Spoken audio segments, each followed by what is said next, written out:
Bonjour et bienvenue à tous sur cette vidéo. Aujourd'hui, je vais vous présenter un projet sur lequel on a travaillé pendant ces derniers mois.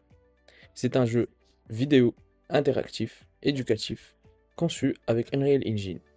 Ce jeu a pour objectif de simuler un TP virtuel sur une machine de traction, permettant aux étudiants de tester et d'analyser le comportement de différents matériaux, comme l'acier, l'aluminium et le polymère.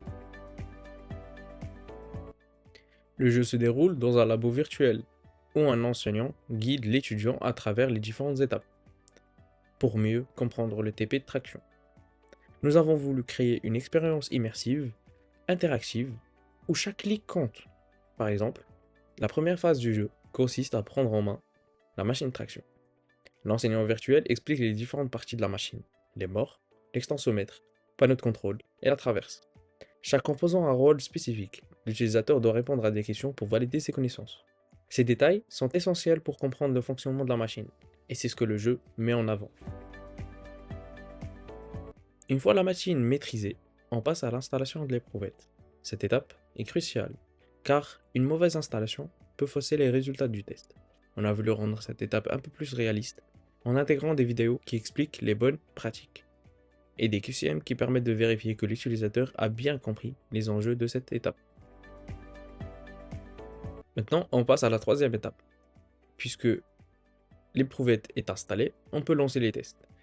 C'est ici que les choses deviennent vraiment intéressantes.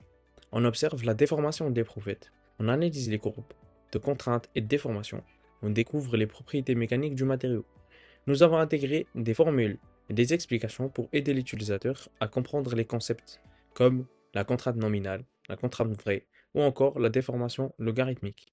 Ces notions sont essentielles pour interpréter les résultats du test. Après le test, on passe à l'analyse des résultats. L'utilisateur doit télécharger un fichier Excel, tracer les courbes, interpréter les données pour comprendre le comportement du matériau. J'ai voulu rendre cette phase aussi interactive que possible. L'utilisateur peut superposer les courbes de contraintes nominales, contraintes vraies, calculer le module du Young et même prolonger l'essai jusqu'à la rupture pour voir apparaître la striction. Et finalement, pour faire une petite conclusion, ce projet a été une aventure passionnante, mais aussi un vrai défi technique. Utiliser Unreal Engine pour créer une simulation éducative m'a obligé à penser à la fois à l'aspect visuel et à la précision scientifique. Nous avons dû modéliser la machine de traction, créer des animations réalistes, intégrer des calculs complexes pour que le résultat du test soit exact. Mais le plus gratifiant, c'est de voir comment ce jeu peut aider les étudiants à comprendre les concepts complexes d'une manière ludique et interactive. À bientôt pour une nouvelle aventure créative.